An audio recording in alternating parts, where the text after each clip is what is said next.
Olá, boas-vindas a quem nos ouve para mais uma imersão. Eu estou muito animada para a nossa análise de hoje, porque a gente vai mergulhar num tema que, é basicamente uma mudança tectônica na economia global. Com certeza. E é uma mudança silenciosa, né? Exato, silenciosa, mas colossal.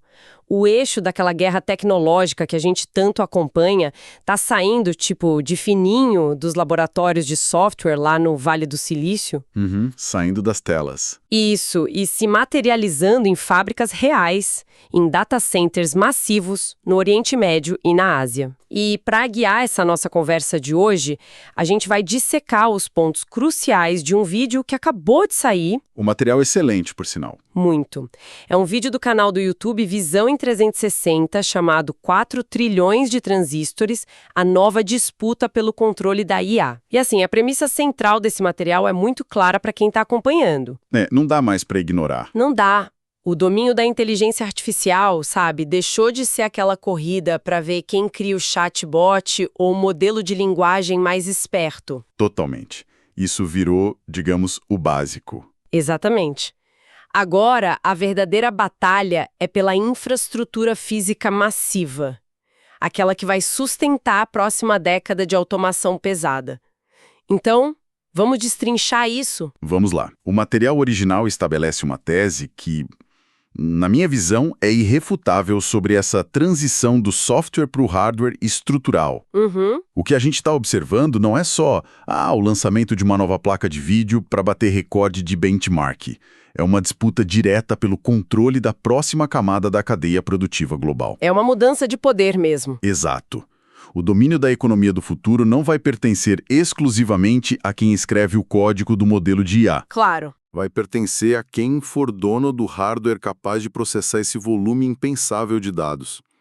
E também da robótica capaz de aplicar essa inteligência no mundo físico, sabe? A base do poder migrou para o tangível, para aquilo que a gente pode tocar. Perfeito. Migrou para a infraestrutura tangível. E o marco dessa migração, de acordo com a fonte, aconteceu no World Government Summit de 2026. Um evento bem estratégico. Muito.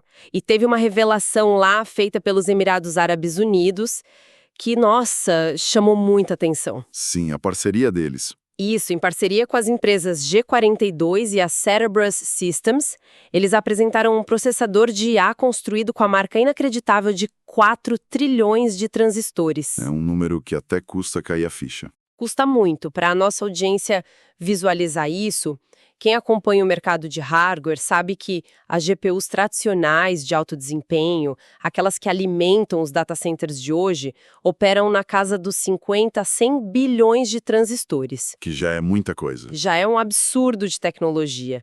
Mas aí dar um salto para 4 trilhões exige uma mudança de perspectiva total. É uma mudança arquitetônica. Total. É outro jogo. É como se, em vez de pensar naquele modelo em que a gente agrupa dezenas de milhares de GPUs menores, usando cabos e redes complexas... Que é o padrão hoje, né? Sim, o padrão. Fazendo uma analogia aqui para quem nos ouve, seria o equivalente a ter várias fábricas espalhadas por diferentes estados, e aí você depende de rodovias para trocar mercadorias entre elas. Uma logística super complicada. Exato. Esse novo processador, ele coloca toda a cadeia de suprimentos dentro de um único complexo industrial gigantesco. Os dados não precisam viajar por estradas externas, eles já estão no local de processamento. O que é fascinante aqui é como essa arquitetura resolve de vez um dos problemas mais caros da computação moderna. O famoso gargalo. Exatamente o gargalo de von Neumann. As GPUs que dominam o mercado hoje, que são criadas por gigantes ali como a NVIDIA, elas são peças de engenharia brilhantes. Eu fico impressionado com elas. São revolucionárias, sem dúvida. Mas elas carregam um legado, sabe? Elas foram otimizadas ao longo de muitos anos para renderizar gráficos em paralelo, para videogame, basicamente, e a indústria de IA adaptou esse hardware para treinar redes neurais. Pegaram carona nessa tecnologia. pegaram carona. O grande problema de usar clusters com milhares dessas placas interligadas é que uma quantidade absurda de tempo e de energia elétrica também é desperdiçada só no transporte da informação. Isso, só movendo os dados da memória para o processador e depois de volta para a memória, passando por aqueles barramentos de conexão. É um engarrafamento constante de dados. Perfeito, o engarrafamento. E quando o sistema precisa lidar com o que a gente chama de inferência... Que é quando o modelo já está pronto, né? Exato, a fase onde a IA já foi treinada e está ativamente ali resolvendo problemas, gerando as respostas para o usuário. Esse trânsito constante de dados cria uma latência severa. Atrasa tudo. Atrasa e gasta energia. Já esse chip de 4 trilhões de transistores dos Emirados Árabes, ele foi desenhado do zero num formato que eles chamam de wafer scale. Que é um disco inteiro de silício. Isso, o que significa que o processamento e a memória habitam exatamente a mesma peça contígua de silício, eliminando quase que totalmente esse trânsito externo. Mas, uma peça única de silício desse tamanho, ela levanta umas dúvidas logísticas imediatas, sabe? Ah, com certeza. A engenharia disso é um desafio imenso. Sim, porque fabricar um chip da escala de um wafer inteiro parece um pesadelo. O contraponto natural que a gente vê para essa abordagem é a questão do calor extremo e da taxa de falha. A taxa de rendimento, exato. Porque pensa bem, se houver uma falha microscópica em 1 milímetro do chip, durante a fabricação, a peça inteira tem que ir para o lixo. É o medo de todo mundo na indústria de semicondutores. Como que o material original aborda isso? Como essa arquitetura lida com a física básica de concentrar tanto processamento num espaço só, em vez de, sei lá, diluir o risco em milhares de placas menores?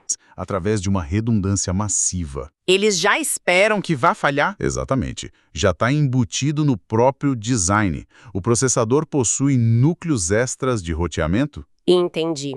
Então eles contornam fisicamente as áreas defeituosas do silício, permitindo que a peça funcione perfeitamente, mesmo com essas imperfeições de fábrica. Bem inteligente. É como ter desvios de rota na rodovia já planejados. Bela analogia. E quanto à dissipação térmica que você comentou? A solução envolve sistemas de refrigeração líquida direta e uma infraestrutura de energia que, olha, poucos data centers comuns no mundo conseguiriam suportar. É muita força bruta, então? É força bruta pura. E é por isso que o aspecto geopolítico se torna inseparável do aspecto tecnológico nessa história toda. Ah, claro, porque construir isso não é para qualquer um. Não mesmo. Os Emirados Árabes Unidos não estão tentando abrir fábricas de fundição de chips para competir com Taiwan na venda de pecinhas avulsas. Eles não querem ser a nova TSMC. De jeito nenhum. Eles estão construindo data centers monumentais no próprio território deles para oferecer essa capacidade computacional gigantesca como um serviço. É um movimento de soberania mesmo. Soberania em infraestrutura de IA. Porque atualmente, se uma empresa ou um país quer desenvolver modelos avançados, significa entrar numa fila de espera enorme. Fila por hardware americano, basicamente. Isso, ou depender de cadeias de suprimentos baseadas na China, que a gente sabe que estão sob constante tensão de sanções comerciais. É um risco altíssimo. Um risco estratégico que eles não querem correr. Então, ao injetar esse capital soberano para construir essa malha computacional extrema em casa, com uma tecnologia alternativa aos clusters tradicionais, os Emirados reduzem essa vulnerabilidade. Eles se blindam, né? Eles se blindam e criam o que a gente pode chamar de o cérebro da economia automatizada ali dentro das próprias fronteiras, atraindo pesquisadores do mundo todo. E pesquisadores que precisam de muito poder de inferência bruto e não querem depender das superpotências de sempre. A leitura geopolítica que o vídeo traz é muito profunda nesse ponto. Muito. Dá para ver que o controle sobre poder computacional está assumindo aquele mesmo papel estratégico que o controle sobre reservas de petróleo teve no passado. Ou as rotas marítimas. Exato. Quem detém os data centers capazes de rodar inferências complexas de IA a um custo energético sustentável vai ter um poder de barganha enorme no cenário internacional. A infraestrutura digital vira moeda de troca. A principal moeda de troca. Mas assim, Se o Oriente Médio está construindo esse cérebro centralizado, que é uma capacidade de processamento formidável, a gente precisa entender como essa inteligência vai operar além das telas. É aí que entra a parte física. E aqui é que a coisa fica realmente interessante. Porque o material do Visão em 360 muda o foco da análise lá para a China. Apontando para a aplicação disso no mundo real. Sim, a aplicação física dessa IA. A fonte documenta que existem mais de 140 empresas chinesas dedicadas especificamente à robótica humanoide. 140? É um número que choca. E o aspecto crucial disso não é só a quantidade, é o estágio de maturidade. Verdade. A gente não está lidando com aqueles protótipos de laboratório dando passinhos desajeitados para sair em foto de revista acadêmica. Que caem quando tropeçam num degrau. Exato, a gente está falando de viabilidade operacional. O vídeo mostra a implantação desses equipamentos em chãos de fábrica automotivos de verdade. Operando maquinário pesado. Operando maquinário logístico, atuando de forma autônoma na montagem de produtos complexos. É surreal. E a velocidade de implementação na China representa uma quebra de paradigma enorme em relação àquele modelo ocidental que a gente está acostumado. Sim, o modelo de pesquisa e desenvolvimento do Vale do Silício. A análise do vídeo destaca 3 pilares fundamentais que sustentam essa aceleração brutal deles no hardware físico. Quais são esses pilares para quem está anotando aí? O primeiro pilar é a escala industrial que já existia lá. A herança das outras indústrias. Isso. O ecossistema chinês passou a última década inteira dominando a cadeia de suprimentos de veículos elétricos e de drones. É verdade. Então, os componentes que são críticos para construir humanoides, tipo baterias de alta densidade, atuadores de precisão, sensores LiDAR, aqueles motorzinhos de junta. Tudo isso já é fabricado aos milhões. Aos milhões, e a um custo marginal quase zero. O robô ali se beneficia de uma linha de montagem de peças que já se pagou por causa de outras indústrias. A base industrial já estava lá esperando. E o segundo pilar que a fonte elenca de forma bem clara é a proximidade. Aquele modelo de Shenzhen. Exato, muito associado à região de Shenzhen. O desenvolvimento no Ocidente muitas vezes sofre com atrasos porque o design é feito num escritório na Califórnia e a prototipagem lá do outro lado do mundo. A comunicação atrasa tudo. Atrasa demais. Na malha industrial chinesa, os engenheiros de software, os designers mecânicos e as fábricas de usinagem estão quase sempre no mesmo bairro. Nossa, lado a lado? Sim. Se um teste prático mostra que o torque no ombro do robô está fraco, um novo atuador pode ser desenhado, impresso em metal, montado e testado de novo no mesmo dia. No mesmo dia. Isso encurta o ciclo de inovação de meses para dias, literalmente. Literalmente. É uma interação hiperacelerada. E o terceiro pilar, que é o que bota combustível nesse motor, é o financiamento direcionado pelo Estado. Os subsídios pesados. Sim, a fonte estima um volume de uns 26 bilhões de dólares canalizados direto para automação e robótica avançada. 26 bilhões. Isso cria um modelo distribuído de experimentação, pulverizando o risco entre dezenas de startups. Mas olha, esse ponto do financiamento estatal massivo sempre traz uma ressalva metodológica bem importante para nossa análise, sabe? As ineficiências. Sim, porque injetar dezenas de bilhões de dólares de cima para baixo através de fundos governamentais muitas vezes soa como uma receita clássica para ineficiência. Geração de projetos redundantes. Exato, projetos redundantes, empresas fantasmas que só abrem as portas para captar o subsídio e não entregam nada. É uma crítica muito comum a esses modelos centralizados. Muito comum. O dinheiro nem sempre segue a melhor solução técnica.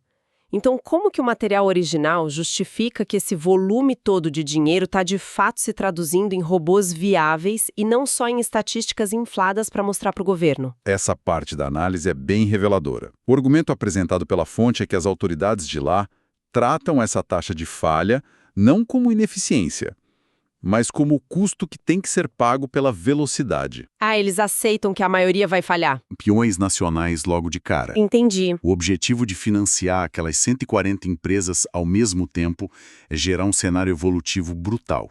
A grande maioria delas vai falir ou vai acabar sendo absorvida pelas maiores. É uma seleção natural injetada a dinheiro. Perfeito.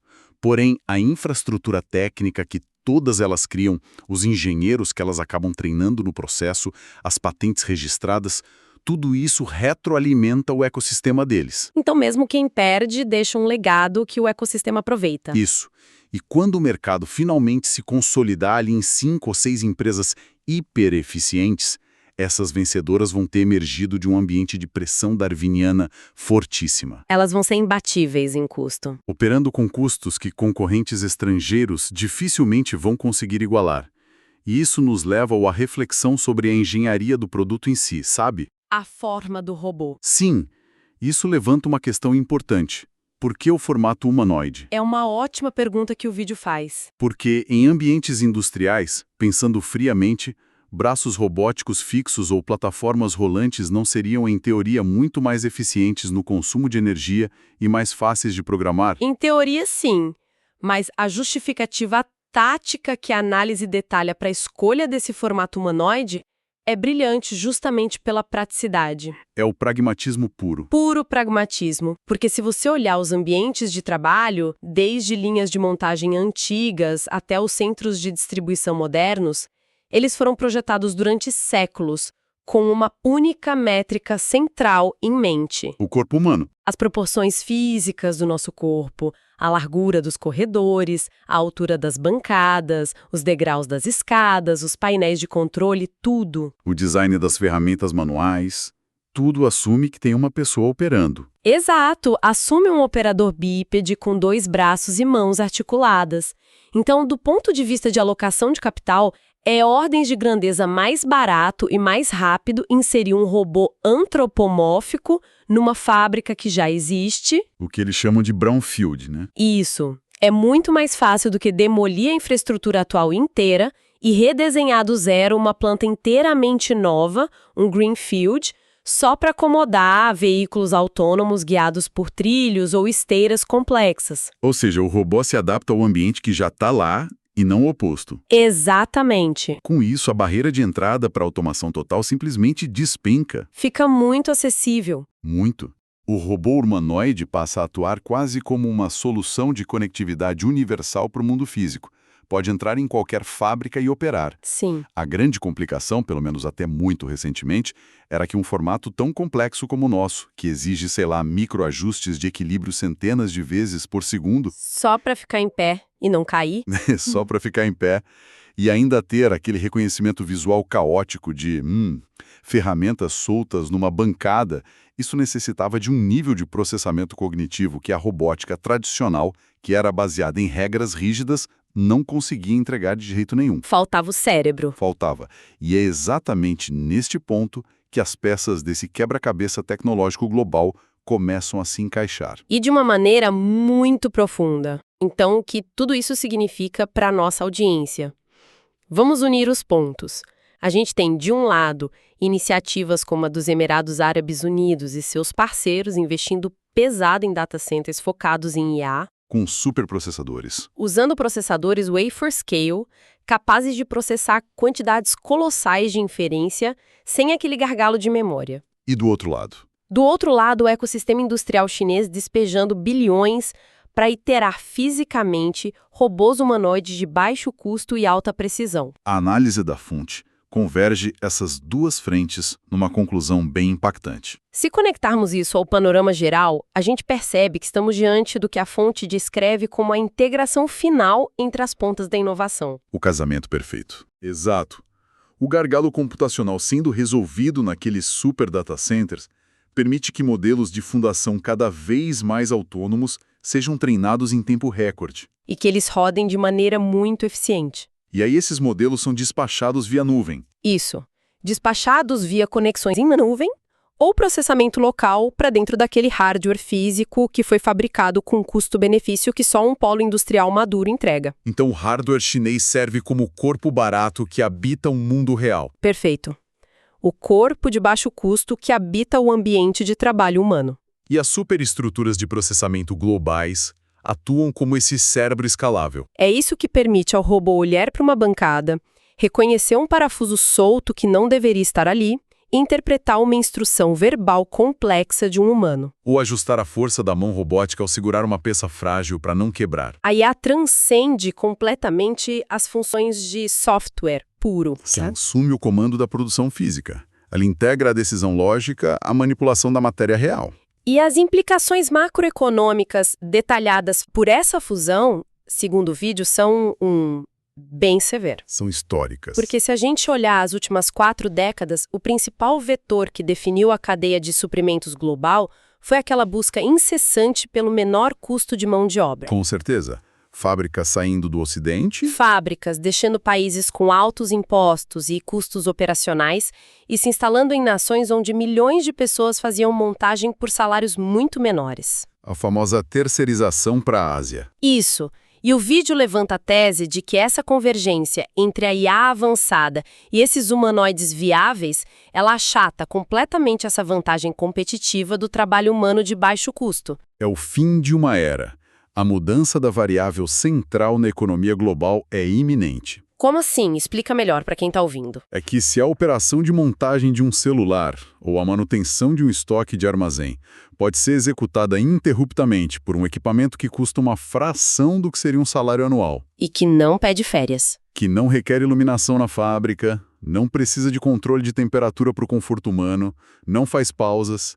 Se isso acontece, a demografia de um país deixa de ser um diferencial industrial. Nossa, Países que baseiam a economia inteira na exportação de mão de obra braçal vão perder atração muito rápido. rapidamente. Em contrapartida, a nova vantagem das nações vai passar a ser a capacidade de prover energia abundante e barata. Para alimentar os data centers e os robôs. Exato. Além de manter o acesso irrestrito aos modelos de tecnologia de ponta, a geografia da produção vai acabar retornando para mais perto dos centros de consumo. O tal do reshoring. E não por nacionalismo. Não por nacionalismo ou política, mas por pura eficiência matemática. O frete de um navio atravessando o oceano passa a ser desnecessário se a automação custa exatamente a mesma coisa em qualquer continente. Faz todo sentido. E a própria dinâmica de captura de valor na indústria de tecnologia vai sofrer um rearranjo brutal sobre essa nova realidade física. O mercado financeiro vai ter que se adaptar. Sim, o material conclui analisando o mercado hoje, que precifica aquelas criadoras de modelos de linguagem e as projetistas de placas de vídeo na casa dos trilhões de dólares. Tratando elas como o topo da cadeia alimentar da inovação. Exato, como os vértices supremos.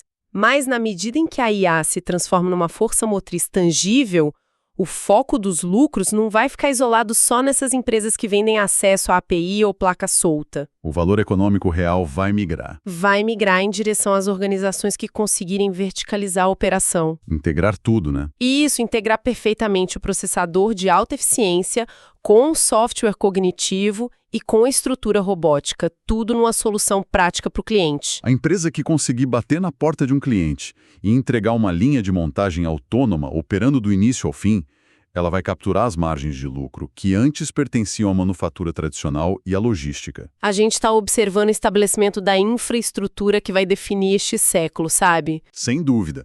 Da mesma forma que o domínio das ferrovias ou a eletrificação continental e a malha de cabos de fibra ótica redefiniram as eras anteriores. Ditaram quem acumulava riqueza. Isso, ditaram os padrões de comércio.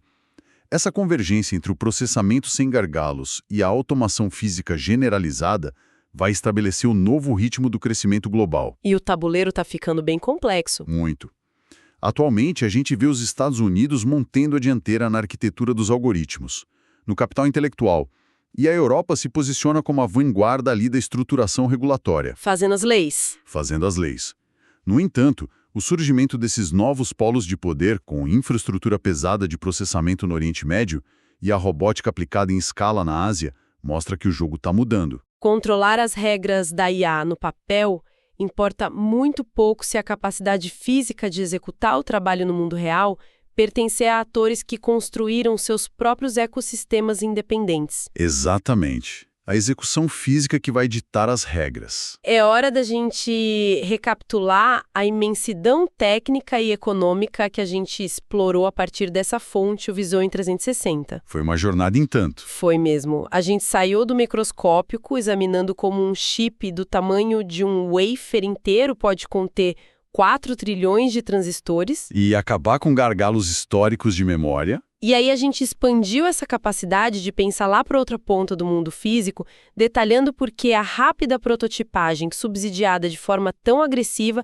já está inserindo operários robóticos em indústrias de verdade. Indústrias operacionais. Compreender essa transição de força bruta para a nossa audiência é muito mais do que só acompanhar atualizações de tecnologia de nicho. É enxergar o futuro da própria profissão, na verdade. Exato. É enxergar o rascunho de como as carreiras, as rotas de comércio globais e até os custos dos produtos que a gente consome no cotidiano estão sendo reconfigurados de forma permanente. Neste exato momento, a disrupção ela saiu da aba do navegador de internet e pisou no chão de fábrica. E a análise de todo esse cenário desperta uma reflexão muito profunda, até meio provocativa, sobre o conceito de soberania e exportação para essa próxima década. Qual reflexão? Compartilha com a gente. Bom, se o processamento cognitivo massivo puder ser tratado como uma utilidade pública, tipo a água ou a eletricidade, operado a partir de megacentros blindados. Certo. E se o trabalho de manipulação física de bens puder ser executado em qualquer parte do globo por um hardware ágil que se adapta a qualquer fábrica, a natureza do comércio muda completamente. De que forma? É plausível considerar um futuro não muito distante em que as nações avançadas não vão mais exportar componentes usinados ou produtos finalizados em containers de aço pelos oceanos. Nossa, o que eles vão exportar, então? A verdadeira mercadoria global se tornaria a exportação de capacidade pura de automação.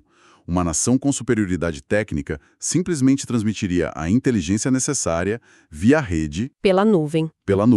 para ativar fábricas inteiramente automatizadas direto no território do cliente, reescrevendo para sempre o que a gente entende por comércio internacional. Essa ideia de exportar capacidade de automação por fibra ótica, no lugar de exportar caixas em navios, é aquele tipo de pensamento estrutural que redefine nossa percepção sobre o amanhã. Muda tudo. O volume de informações e as implicações que a gente desdobrou aqui evidenciam que a velocidade da mudança exige atenção redobrada aos fundamentos físicos que sustentam essas novidades de software. A gente agradece imensamente a companhia de quem nos acompanhou nesta análise técnica e econômica super intensiva. Foi um prazer. E como o nosso compromisso por aqui é sempre destilar o complexo em conhecimento que vocês possam usar, a gente lembra que num cenário de transformações tão fundamentais, a principal ferramenta para não se perder na superfície das notícias É a curiosidade, né?